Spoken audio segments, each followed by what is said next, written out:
Demikianlah diselesaikan langit dan bumi dan segala isinya, ketika Allah pada hari ketujuh telah menyelesaikan pekerjaan yang dibuatnya itu. Berhentilah ia pada hari ketujuh dari segala pekerjaan yang telah dibuatnya itu.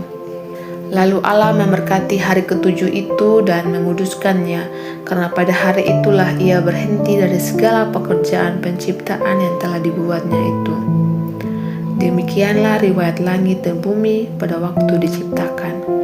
Ketika Tuhan Allah menjadikan bumi dan langit, belum ada semak apapun di bumi, belum timbul tumbuh-tumbuhan apapun di padang, sebab Tuhan Allah belum menurunkan hujan ke bumi, dan belum ada orang untuk mengusahakan tanah itu.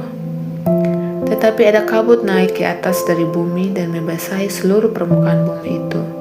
Ketika itulah Tuhan Allah membentuk manusia itu dari debu tanah dan mengembuskan nafas hidup ke dalam hidungnya. Demikianlah manusia itu menjadi makhluk yang hidup. Perikop manusia dan Taman Eden. Selanjutnya Tuhan Allah membuat taman di Eden, di sebelah timur. Disitulah ditempatkannya manusia yang dibentuknya itu. Lalu Tuhan Allah menumbuhkan berbagai-bagai pohon dari bumi, yang menarik dan yang baik untuk dimakan buahnya, dan pohon kehidupan di tengah-tengah taman itu, serta pohon pengetahuan tentang yang baik dan yang jahat.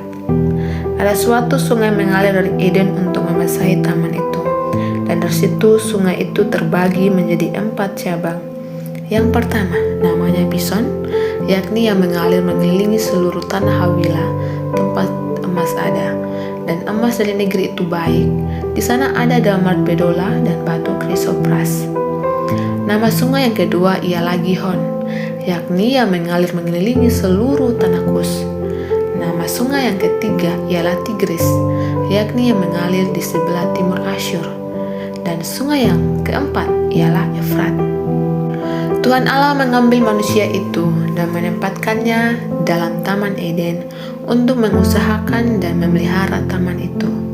Lalu Tuhan Allah memberi perintah ini kepada manusia: semua pohon dalam taman ini boleh kau makan buahnya dengan bebas, tetapi pohon pengetahuan tentang yang baik dan yang jahat itu janganlah kau makan buahnya, sebab pada hari engkau memakannya pastilah engkau mati. Tuhan Allah berfirman, tidak baik kalau manusia itu seorang diri saja. Aku akan menjadikan penolong baginya yang sepadan dengan dia.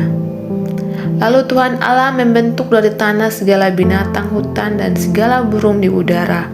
Dibawanyalah semua kepada manusia itu untuk melihat bagaimana ia menamainya. Dan seperti nama yang diberikan manusia itu kepada tiap-tiap makhluk yang hidup, demikianlah nanti nama makhluk itu.